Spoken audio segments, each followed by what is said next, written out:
Welcome to this collective reading for Pisces season. I apologize for not having been able to be consistent with creating and uploading content. I have been a little bit all over the map, which is in perfect alignment with the end of the astrological year. I generally leave resolution subconsciously of all of the different conflicts in my life until Pisces season. I need the emotional power of my moon in Pisces to force me into resolution, and it's a nightmare.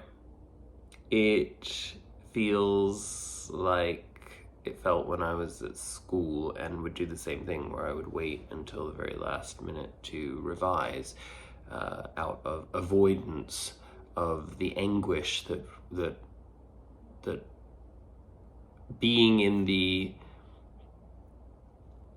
energetic space of exams would put me.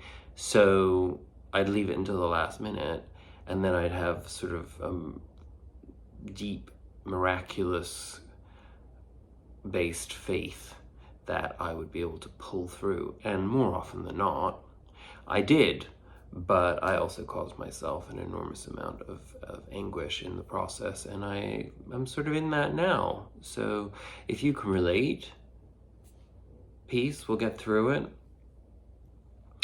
But I did want to show up today and make an effort, at least in some part of my life, to produce something tangible. I'm in the process of working on music, and I don't really get very far with that, but maybe I'm in the middle of turning that around right now. I can't really say. I'm trying. And I started a podcast, but I didn't really feel like following through with the topics that I wanted to go over because they felt extremely personal and I felt kind of vulnerable talking about them, so I held back on that. I've been in a holding pattern when it comes to figuring out what my next steps will be professionally. There's just nothing really out there that has been of interest, and nobody has really shown much interest in me. So I have had to swallow my pride and sort of surrender to the universe to say it mustn't be the right time, and I shall just count my pennies as much as I possibly can in order to withstand the dry patch until it's over. I can't say that that's been a problem in terms of the weather here in Southern California, because it has been wet and miserable for the vast majority of this winter. And I have allowed my mood to succumb to depression and anxiety and just a lot of headaches. Mostly because when we spend too much time with ourselves and we don't really have the motivation to move beyond our self-punitive poverty consciousness ways, we just get in the way of pretty much everything that would actually be good for us. And it's all up here.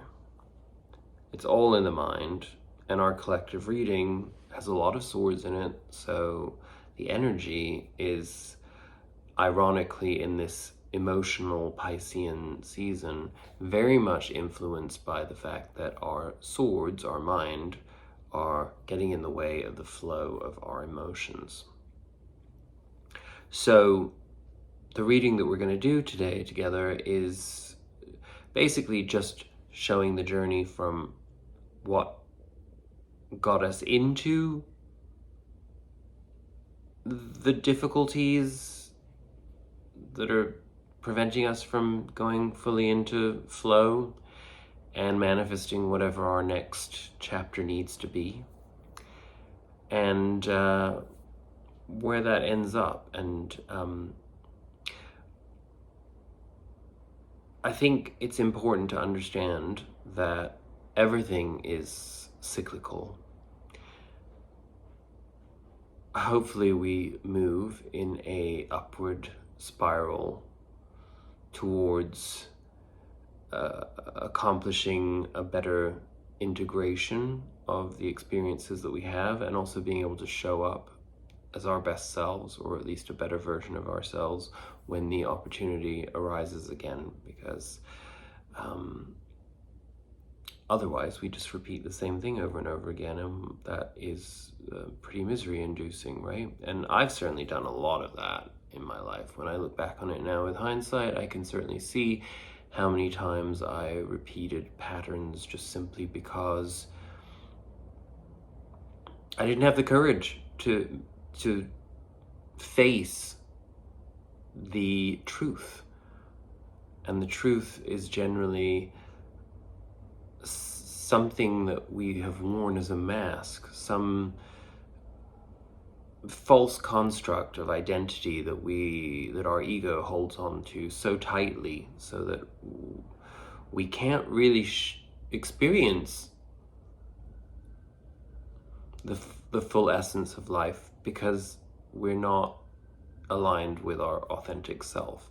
And I have had to do a lot of deep soul dives in order to accept those things. For me, I held on to an image of perfection that I'm sure nobody else was seeing, but I felt it very, very strongly, and I was very attached to it. And of course, I always fell short of attaining that perfection, and it has kept me in a state of misery most of my life. Misery, anxiety, fear, guilt, shame, anguish, you name it. That's what my vibrational frequency has been. No matter how much chanting or praying or tarot reading or meditating that I've done. Of course, I've learned a great deal, but not with a lot of grace. And it's important to be able to have the humility to be able to acknowledge these things. And so there you have it. I was going to do a podcast about vulnerability, but I may as well just show up where I can in my authenticity and be vulnerable. And as I approach middle age, I have had to let go of a lot of constructs around identity that I held on to. And the great irony is that the more authentic I become, the more comfortable I feel in my skin, the more I accept myself for who I am, the less I feel at home where I am. It stands to reason geographically and culturally that where I am, I really am in the heart of artifice, and the entire industry of this city is built around artifice and illusion. It is a Neptunian city. So I suppose all of that makes sense, but I have definitely reached a place of understanding how important the inner life is in order to quieten the noise of and the distraction of a lot of people who are always trying to fit in. And it's interesting, I was listening to somebody I admire very much talking about authenticity and talking about the disconnect of the modern era, where we see men and women in equal measure masking themselves with fashion, looking like clowns, for lack of a better way of putting it. Because let's be honest, fashion has become so extreme with the narcissism and the need for showing status, and the more absurd a brand can make something, the more it seems to be a testament to the power of the brand, because people don't care about how it looks. They care about the fashion house that made it. And I'm thinking specifically of you, Balenciaga, like some of the ugliest shit I've ever seen in my life. But fashion is pretty moronic on the whole, and I'm really unkind about fashion, and I've always resented it because I also have never been able to harness a sense of identity through image. It's always, I've admired lots of people who well, I shouldn't say admired. I've looked up to and been shaped by a lot of people who made fashion primary to their identity, but I never related to it in the sense of it contributing something to who I was. I think I always felt alien, and therefore, even when I would try to conform to fashion, I always felt like I looked really foolish. You know, it's like God universe decided to make my head too big for a hat, and I could go on, but it's just, you know, nothing really looks that good on me because I feel like a fraud wearing it if it doesn't represent basic comfort. And so when you really think about the idea of how painful it must be, I mean, obviously people can't, the more popular and superficially audacious a person seems, you know, what we would think is self-confidence, the more the person is likely to be completely disconnected from who they are. And I've come to this conclusion that you cannot be anything but majoritarily introverted and be working on yourself. It's just not possible. I'm sure that's frustrating for some people to hear, but in Piscean energy, we really get the opportunity to take a deep dive and to look at ourselves on the inside and understand just how potent that part of ourselves is and how much more valuable that is to the experience that we're going to produce in our lives. So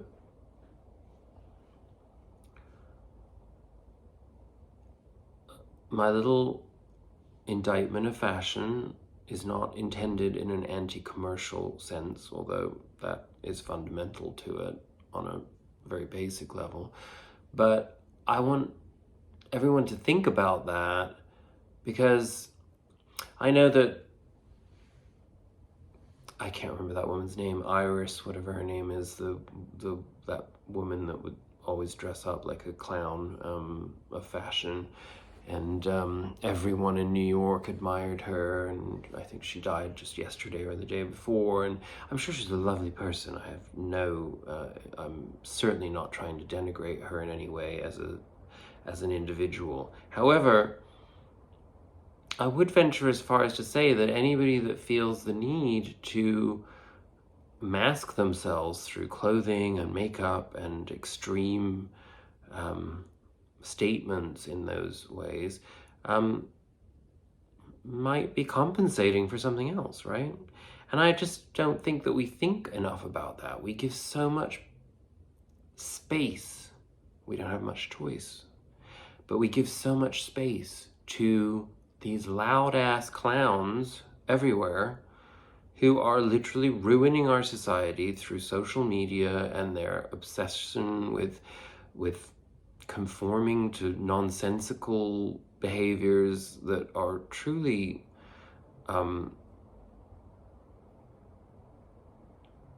well, indicative of a culture in massive decline. I mean, intelligence and culture do not go hand in hand in our era, and the descent into the hell of cosplay and whatever other crazy crap people are into, it's all a mask for boredom, and boredom is the invitation to go inwards, and then we create from there.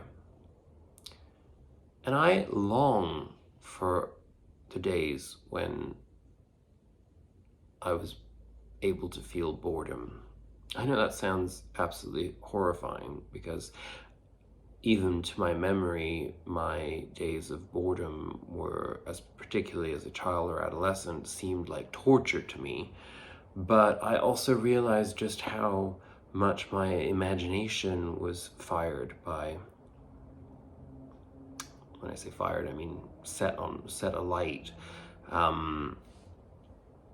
by inertia and boredom. Now inertia and boredom terrify me, because I am a victim of the same neurotic, narcissistic culture that everyone else has to participate in. But I'm learning to let go.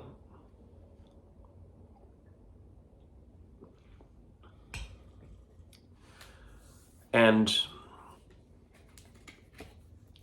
our underlying energy for this reading for Pisces season, what we're coming out of, we had this Osho card, clinging to the past in reverse. I'll show it to you upright for the sake of this reading, but so that you can actually see it on camera. But I thought that was very interesting.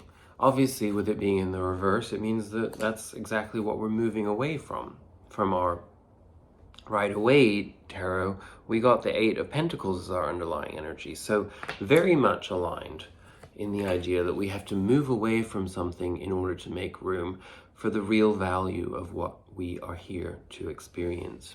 And so I'm going to read Clinging to the Past to give us an opening statement on this reading.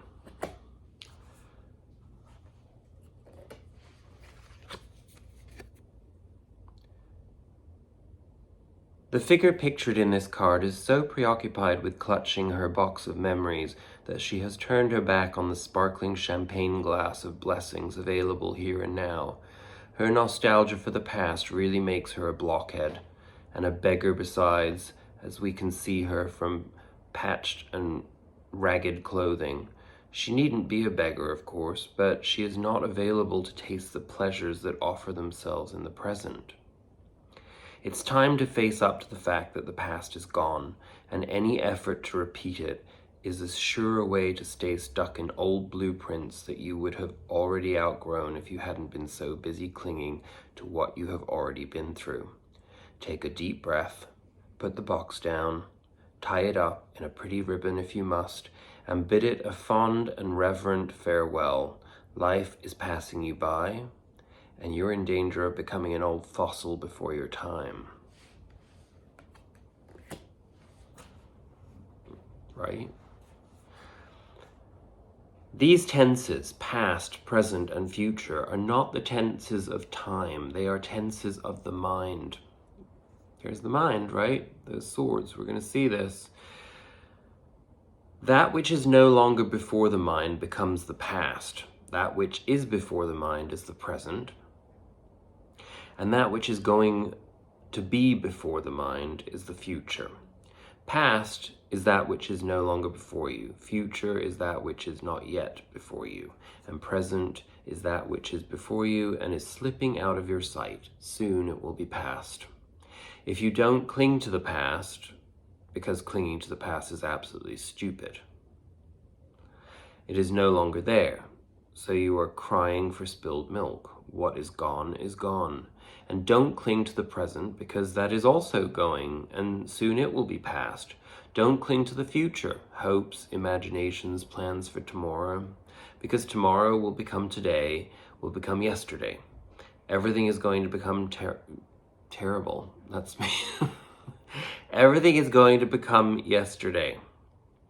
Everything is going to go out of your hands. Clinging will simply create misery. You will have to let go.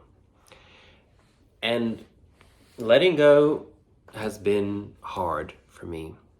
So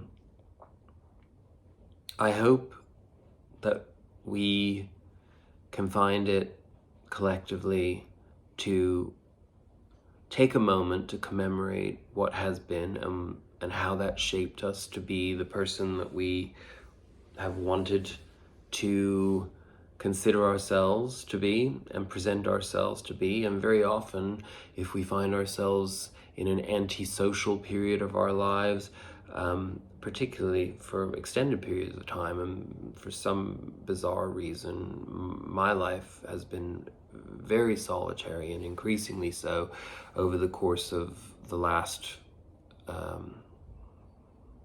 decade, but particularly since I returned to the United States, I never really redeveloped a sense of social belonging, and it caused an enormous amount of anguish in me, and still can, but a lot of that has to do with the fact that I haven't known who I am and how to show up in the world. I am not the person that I used to be, and I have spent most of my energy being frightened of not being that person. And it's hard to let go of an identity construct that has kept us safe because we're comfortable showing up in society in a learned manner. I used to be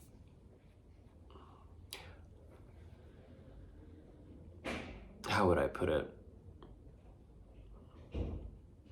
A bit of a clown, a little bit of a joker.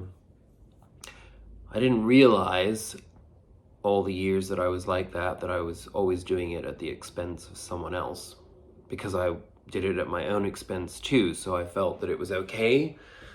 But it was a mask, and it was one that kept me outside of truly authentic relationships, and so I squandered a lot of opportunities for good, healthy relationships. I am very lucky that I have a very, very small handful, and that's being generous, of people who have accepted and loved me because they saw something deeper in me, in my soul. But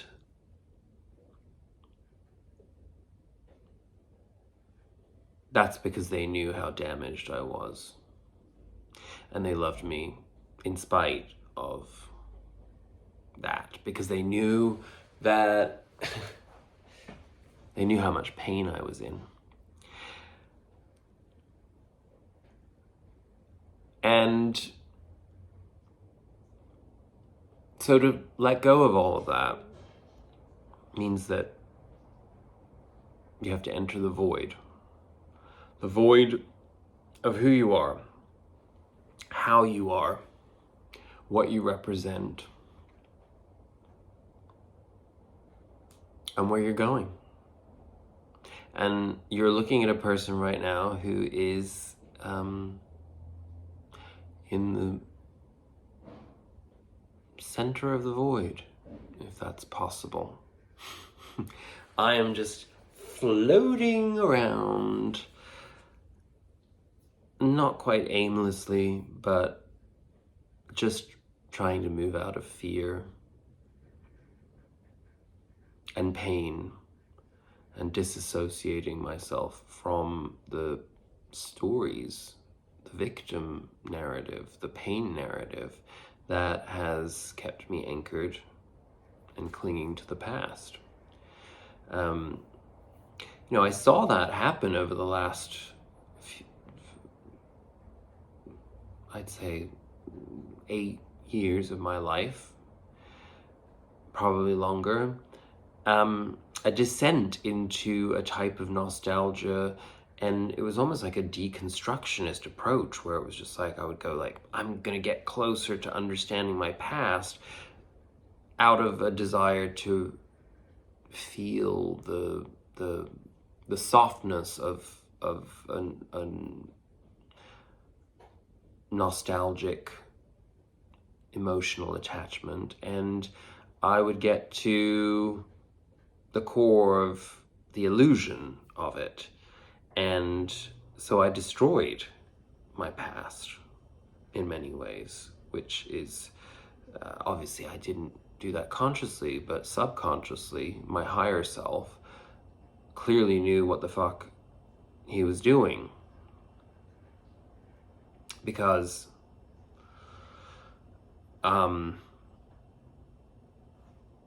he had to tear it all down to get to wherever the hell I am now, so that I can build the unknown back up into something new and truly authentic. Anyway, I digress, or not so much, but I've gone into a lot of detail about myself. But that's fine, because the cards are just a little opportunity to bring narrative of the human journey into our shared experience, so that you can find yourself in what I'm expressing of myself, because we're all vulnerable and we all have these repressed or overly emphasized aspects of ourselves that get in our way and really are the source of the havoc that we wreak on our lives, right? Because we lie to ourselves. Well, we lie to other people a lot, consciously and unconsciously, but ultimately they're just mirrors, and we just project our lies of the things that we can't accept about ourselves. And why is it so fucking hard to accept ourselves? This is where we start with our reading, where we are coming out of that god damn fucking Eight of Swords. I mean, can we just fucking pull the blindfold off and move forward? No, because we're children. We are experiencing our pain body as children, and that keeps us like Stockholm syndrome,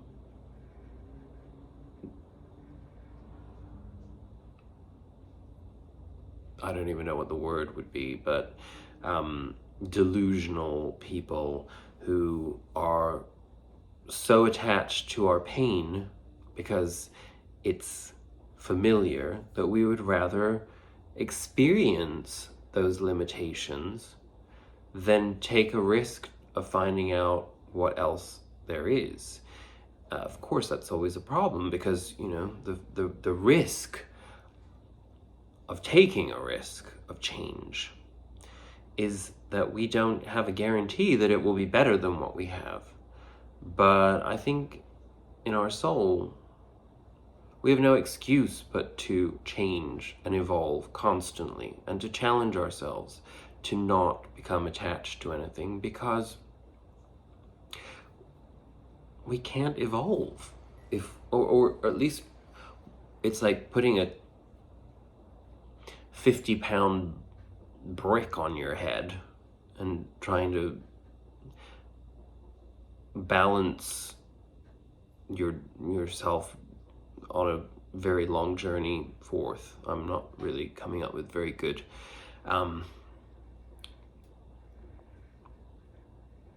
allegorical wording. I think I'm having a stroke, actually, to be perfectly honest with you, because my brain has just been I've had headaches for the last couple of days, on and off. I've just felt tons of pressure, and I'm not used to doing these videos either, so letting myself freestyle in communication is fine until I get self-conscious, as I just did.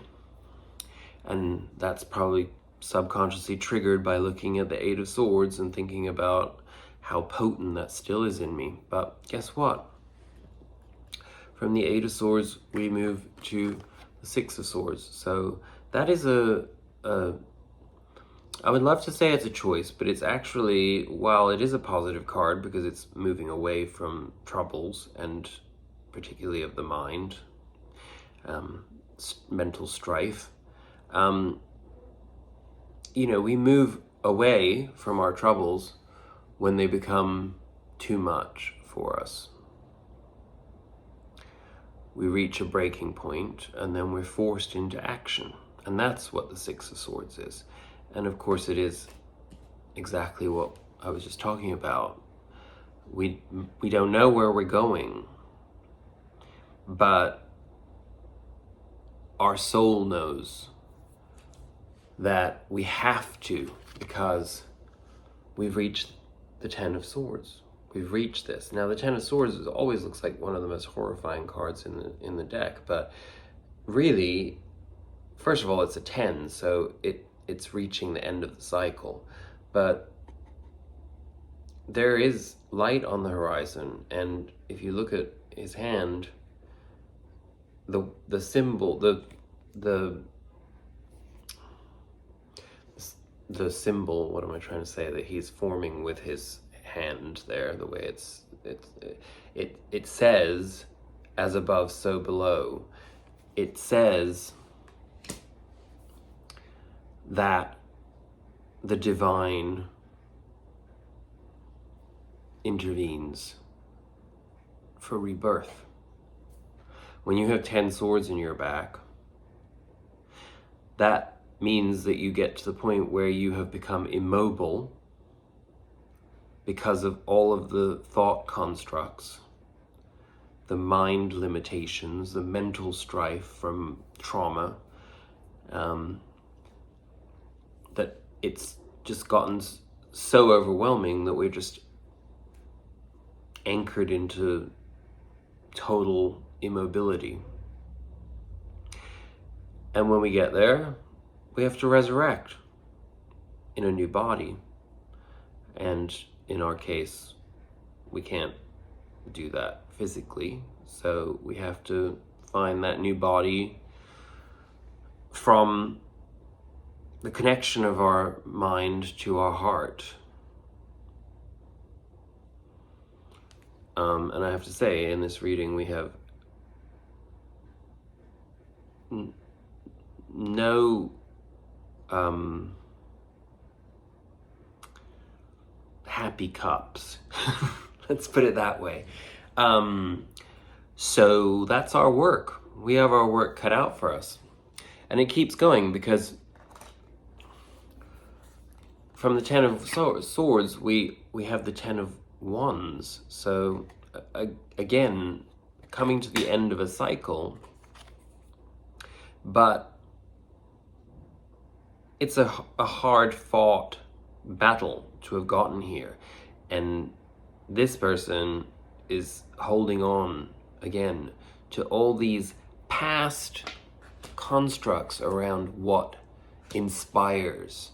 It becomes ideas of inspiration, almost formulaic, like an equation. Like, it's like, if you have this much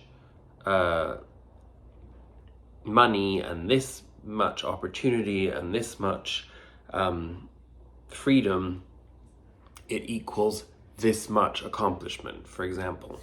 And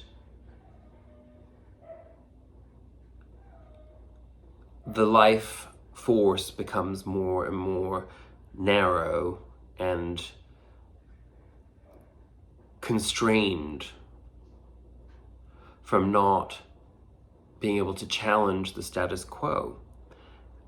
you're stuck with 10 ideas of how to live life happily, and the reality is you're holding on so tightly to those ideas that you're not happy. So clearly they don't work.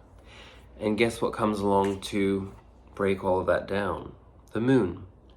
Now the moon is all of the cups. It is the whole emotional cycle. It's the whole subconscious. It's the whole battle between going insane from drowning in the water of our emotions and being inspired also to kind of go insane, but not in the same way, I guess. Howling crazy at the moon in a freeing, uninhibited way versus drowning to death in a downward emotional spiral. That seems to be the choice that Pisces season is giving us, as it always does, in all honesty. That is pretty much Pisces season in a nutshell. But here we have a really strong emphasis on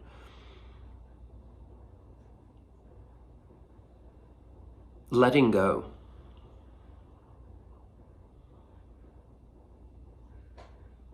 And I suppose annually, with the, well, whether you are looking at it from the point of view of the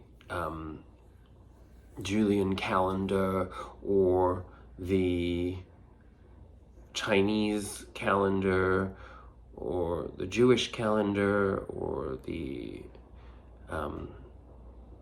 Islamic calendar or whatever calendar you want, but here we'll focus on the astrology calendar.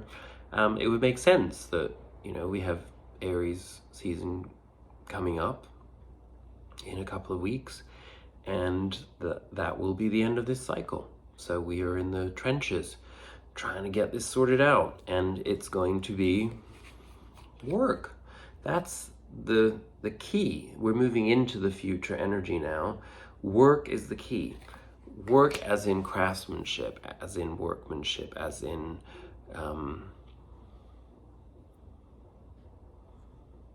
focusing on the things that we know will get us to where we want to be, and taking the time with discipline and good faith and structure and love, inspiration and love, to be creative, to be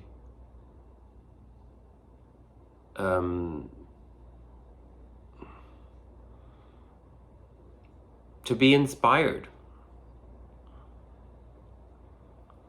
And what we have in this linear card reading is the Queen of Swords in reverse, which energetically tells me that what we have to relinquish in embracing this workflow is the acerbic nature that we have towards things, that built-in defensiveness, that inner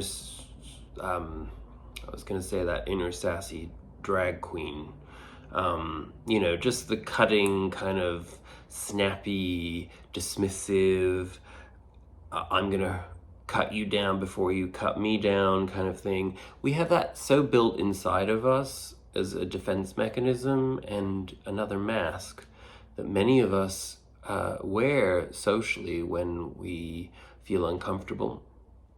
And it probably gets in the way of how we show up in our work, and work, however you want to interpret that, whether or not that's your professional approach or something else. But what you create, how you show up as a creative force in life, we got to get out of our own way for that. And the way we do that, we transition with a Asha card kind of linking all of this energy in the center of our spread with the King of Swords. So again, not to get into the potential for misunderstandings around the duality of male and female as being sexist or misogynistic or anything, but the King of Swords versus the Queen of Swords in this case would be moving into an authority over our mind rather than letting our mind control us. And creativity, obviously we need to have this moment to focus on the spiritual meaning of creativity. So hopefully we'll get that from what Osho has to say here. So take a pause from the reading to focus and meditate on creativity. I'm sorry this is a bit messy, but it's just kind of how I'm putting it together as we go. From the alchemy of fire and water below to the divine light and entering from above, the figure in this card is literally possessed by the creative force. Really, the experience of creativity is an entry into the mysterious. Technique, expertise, and knowledge are just tools. The key is to abandon oneself to the energy that fuels the birth of all things. This energy has no form or structure, yet all the forms and structures come out of it. It makes no difference what particular form your creativity takes. It can be painting or singing, planting a garden or making a meal. The important thing is to be open to what wants to be expressed through you. Remember that we don't possess our creations. They do not belong to us. True creativity arises from a union with the divine, with the mystical and the unknowable. Then it is both a joy for the creator and a blessing to others. Creativity is the quality that you bring to the activity that you are doing. It is an attitude, an inner approach, how you look at things. Not everybody can be a painter, and there is no need also. If everybody is a painter, the world will be very ugly. It will be difficult to live. And not everyone can be a dancer, and there is no need. But everyone can be creative. Whatsoever you do, if you do it joyfully, if you do it lovingly, if your act of doing is not purely economical, then it is creative. If you have something growing out of it within you, if it gives you growth, it is spiritual, it is creative, it is divine. You become more divine as you become more creative. All the religions of the world have said God is the creator. I don't know whether he is the creator or not, but one thing I know, the more creative you become, the more godly you become. When your creativity comes to a climax, when your whole life becomes creative, you live in God.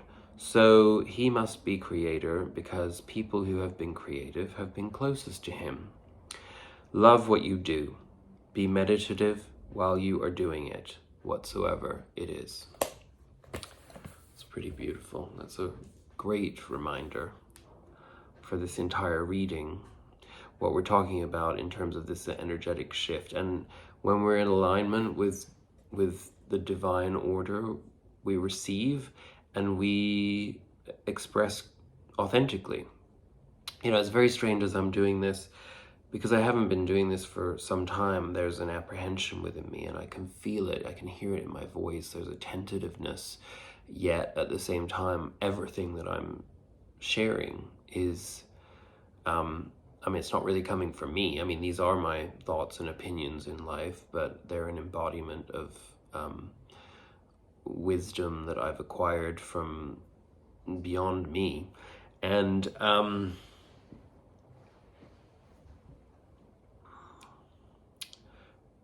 always satisfied at the end of these readings at how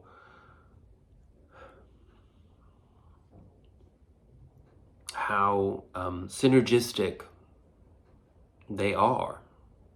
And trust me, I don't do any planning other than pulling the cards just before, after meditating. I don't plan the messages around them at all. And frankly, sometimes wonder how on earth I'm even going to show up being able to speak or interpret any of them, which is a metaphor for life in general for me.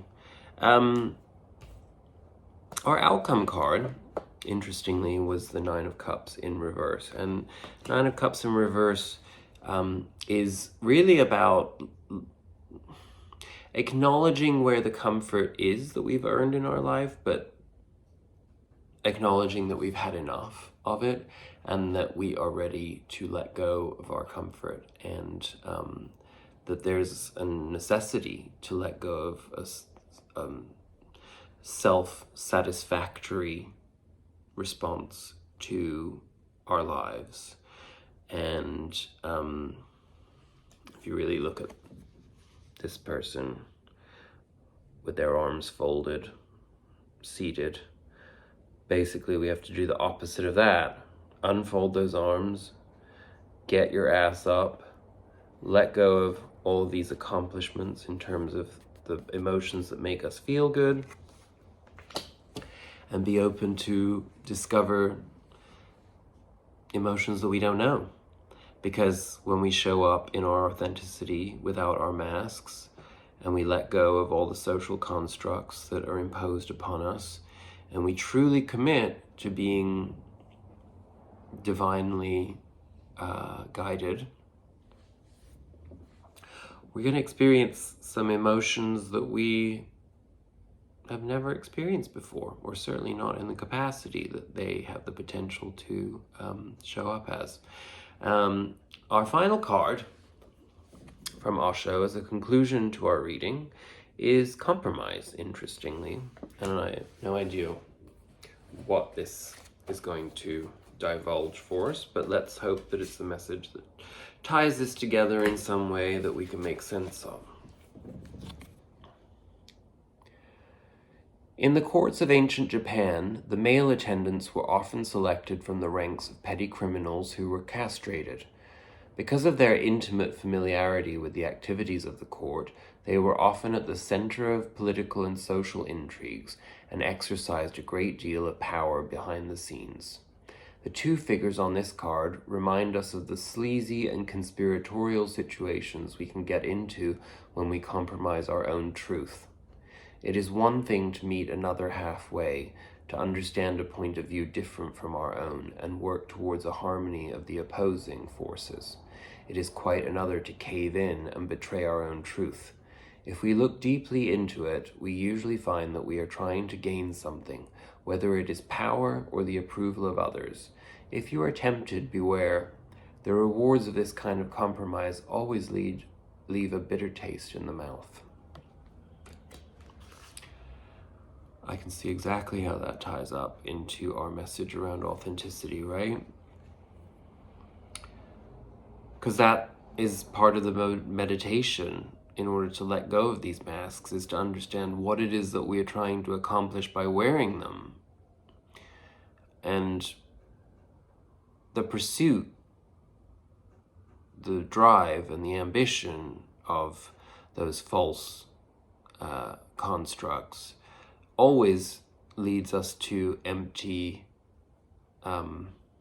promises of fulfillment. How could they be fulfilled when they are inauthentic? It's kind of a mess, the way our society is right now, as you all know. And a lot of it is based off of this. And these are the things that are within our control. Don't be clever, otherwise you will remain the same. You will not change.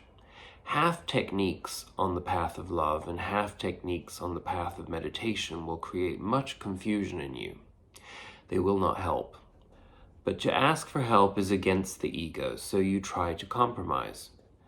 This compromise will be more dangerous. It will confuse you more because, made out of confusion, it will create more confusion. So try to understand why you hanker for compromise. Sooner or later, you will be able to understand that compromise is not going to help, And compromise may be a way of not going in either direction, or it may be just a repression of your confusion. It will assert itself. Never repress anything. Be clear-cut about your situation. And if you are confused, remember that you are confused. This will be the first clear-cut thing about you, that you are confused. You have started on the journey. I like that. I'm not saying anything else.